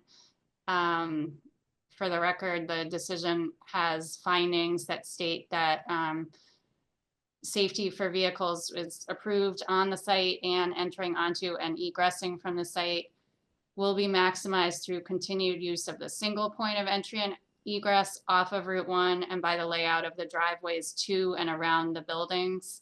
And adequate access to all the structures is provided for fire and emergency service equipment. So just to summarize that, the initial approval of this decision was reviewed by fire, and the spacing around the buildings and the firewalls in between each of the buildings. So all of fire safety questions, I believe, were met by this finding that the access is only off of Route 1. So there is an easement between self-storage and 84 Boston, but that's an agreement between the two property owners that wasn't created for fire safety purposes. So I'm happy to answer further questions about that, but I do think, in my opinion, this is appropriate to close out. Okay, thank you, Kristen. Any questions from planning board members? I guess I just have one question on the lighting. Out at, I think probably, you know, on the west or northwest of the site where it abuts Route 1. You know, there has been some concern in the past about the lighting and, you know, out on 1 and how far it reflects or illuminates, you know, to the east. Has that been, is that no longer an issue, or? So Scott, we met a long time ago on site, and there was supposed to be some reflectors put by Bill's electrician to help shield that. The unfortunate component is we weren't, when we gave approval to the original project, we didn't have on our radar screen lighting, and so we didn't have any conditions on lighting. So the site was approved without lighting concerns. And we went back to the applicant afterwards and he said, could you please look at this? And he said, we would. And that was just out of an act of good faith, as opposed to a condition that we placed on it. So, you know, as a planning board, there's a learning curve, and we learned kind of harshly about lighting with this project. And I think if it was to come before us now, we would have a very different understanding and appreciation. September 3rd, 2020. Excuse me? All right. I think that was an accidental interruption. Okay. That's okay. Okay. Yeah, I just asked the question, Pete. I know there was, you know, some concern. I just wanted to make certain that, you know, if, you know, prior to an approval, we want to have a discussion, or potentially we can, you know, address it next go around. If there's ever an application in the future for some more storage. Because of self-storage, we learned it we were very strong on it when we did the golf center. Our radar was very much alerted and we, were concerned. A learning curve, and it wasn't in our conditions. And I'll just add, I appreciate the question, Scott. My understanding, well, so to clarify, this is the third site plan approval for this particular property. It was the expansion, which is that rear lot. So the middle and front buildings and lighting have already been closed out. And to that end, my understanding is we have Bill's, the building inspector for the town that reviews lighting has said that what has been built on site is consistent with the decision. So we do have that documentation in terms of what the conditions were at the time for lighting. The final thing I'll say about this is I do think the closeout with 84 Boston that has a condition related to tree buffer on that backside. Part of that tree buffer, in addition to wildlife habitat, is to help with lighting that extends in that direction, which is that east, away from Route 1 towards the landfill and towards Old Town Hill. So I do think we'll have an opportunity to think about some screening for the lighting in terms of that other direction for this at a future date. Good. Thank you, Kristen. Thank you, Scott. Thank you, Pete. Thank you, Lou. Yes, if there's no other questions, I'd entertain a motion to close out the Stowaway Storage LLC site plan project. So moved. Do I have thank you, Steve. Do I have a second? Absolutely. I have a tie between Pete and Mary. Thank you both. Thank you, Pete. Roll call vote, Pete? Yes. Scott? Yes. Steve? Yes. And Mary? Yes. And I vote yes as well. So they're all set to go. And the next thing I have on my agenda is liaison and meeting reports. ZBA, Larry's unfortunately not with us this evening, so we won't have a report from him. Conservation Commission, that would be me. We met last night. There was only one thing that ended up being on the agenda that didn't get continued per order of the applicant, and that was the project where the old Plum Island Grill was. I forget the address off the top of my head. But it's been much scaled down. It went before ZBA. It's been on and talked about for 6 months or so. That was approved as planned, as the plan was set and presented to the Conservation Commission. And there were a few conditions. I don't recall what they were right now, but that project's a go. It's a two-family townhouse. So that's off. That won't be on our radar, and that's done. So that was the only real item on the Conservation Commission. And then we have MVPC, Kristen. We have our MVPC commissioners meeting, the first since before the summer, tomorrow. So I will report more at the next meeting. And as mentioned, we'll be scheduling a meeting with the planning board with Ian Burns from MVPC. So we'll have some discussion with him at that point with housing strategies, affordable housing strategies coming up. Okay. Okay, thank you, Kristen. And lastly, I have wonderful meeting minutes from September 3rd. Has everyone had a chance to review the meeting minutes? I haven't. Okay, thank you for your honesty, Mary. Everyone else, I take it, has reviewed them. Any questions or comments on the meeting minutes? I do have one, Woody. Okay. and it's under the public hearing, 34 Central. And it says there was, it talks about option A, refers to the current plans of record, which will be the course of action if option B is rejected. I might suggest that we not use the terminology is rejected, but not approved by Conservation Commission, because it's not that they're rejected, they're just approved or not approved. So that's cleaner language. And it also tells about who's approving or not approving. So just not approved by the Conservation Commission would be my recommendation for that.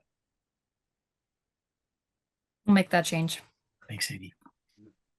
All right, thank you, Sadie. You do a good job on the meeting minutes. Any other concerns, comments, questions on the meeting minutes from September 3rd? All right, hearing none, I'd entertain a motion to approve the meeting minutes from September 3rd as amended. So moved. Thank you, Mary. Do I have a second? Second. Very good, Steve. Roll call vote. Pete, Yes, sir. Scott, Yes. Steve, Aye. Yes, indeedy. and I vote yes as well. Seeing nothing else on our agenda, I entertain a motion to adjourn. Come on, you guys. I'll take that as a motion, Mary. Yeah, sure, why not? Do I have a second? Don't everyone speak at once. I know, really, you guys. Oh, Okay. All right, thank you, Steve. Roll call vote. Pete, sure thing. Scott, Steve, Aye. Mary, and I vote yes, definitely as well at 9:07 p.m. Thank you so much, you. Woody. Thank you, guys. Good to see you all.